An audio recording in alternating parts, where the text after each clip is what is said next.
उठो मामू पाकिस्तानी किधर सो गया मैं सरकार सो गया सा पता नहीं लगा क्योंकि मैं अपन भैनों वास्ते बड़ी अनमोल और बेहतरीन चीज़ लाए हाँ। ये सिर्फ लगे पे कि तुहानू सिर्फ फैजान ज्वेलर के उपरों ताकलो मामू पाकिस्तानी सोना सस्ता होया है ना, तो मैं क्यों ना ऑफर दे दें अपन भैनों तक। नवियां वरायटियां आ गई जे, नवियां वरायटियां, एक नाग वालियां, दो नाग वालियां, 5 नाग वालियां, 10 नाग वालियां, इटालियन, सिंगापुरी, मलेशिया स्टाइल के टॉप्स कोके तुहानू लभणगे। हर किस्म की वैरायटी मामू पाकिस्तानी को लभेगी। और ऑफर जी मैं दे लगा ना, तुहानू मैं पहला दिखाना कि व्हाट्सअप जो माल ला रहे हैं कैसा ला रहे हैं, पहला वो देखो तो फिर तुहानू मैं ऑफर देना वा।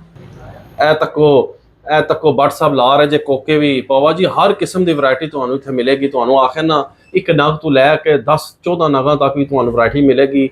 माल व्हाट्सअप ला रहे हैं। व्हाट्सअप के कहते ऑफर दे दीए सारिਆਂ ਨੂੰ, दे दीए ऑफर भैनों ਨੂੰ, क्योंकि जो ना सोना सस्ता हो गया है, तो जो ना असी चाहते हैं कि भी जो ना जनाब तुहानू ऑफर दे दी जाए फैजान ज्वेलर के उपर, कि जो ऑफर ये दे रहे हैं तुहानू सारिया अपन भैनों धियां मावां सब नू ऑफर दे रहे हैं अज मामू पाकिस्तानी खुले दिल नाल कि आओ टॉप्स लो, कोका लो, जी मर्जी शै लो, कोई मजदूरी नहीं, कोई वेस्ट पॉलिश जी होंगी है कुछ भी नहीं। जितना वजन होएगा उतने रेट के मुताबिक पैसे दो तो चीज़ लै जाओ, तो इंजॉय करो, तो अपनी खूबसूरती उबाला करो।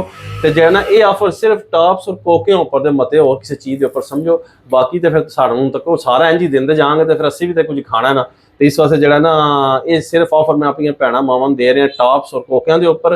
रेट सस्ता हो गया जो, आ जाओ मेले लुट लो, फिर ना 5 लाख हो गया, आ जाओ तो मज़े लवो, तो इंजॉय करो, तो इस वीडियो को वायरल करो कि मेरिया सारिया भैनों मावां जो तो फायदा चुक सकन। तो वीडियो पसंद आए तो शेयर भी कर दो। लव यू हो गया क्यों बार साहब, ओके हो गया।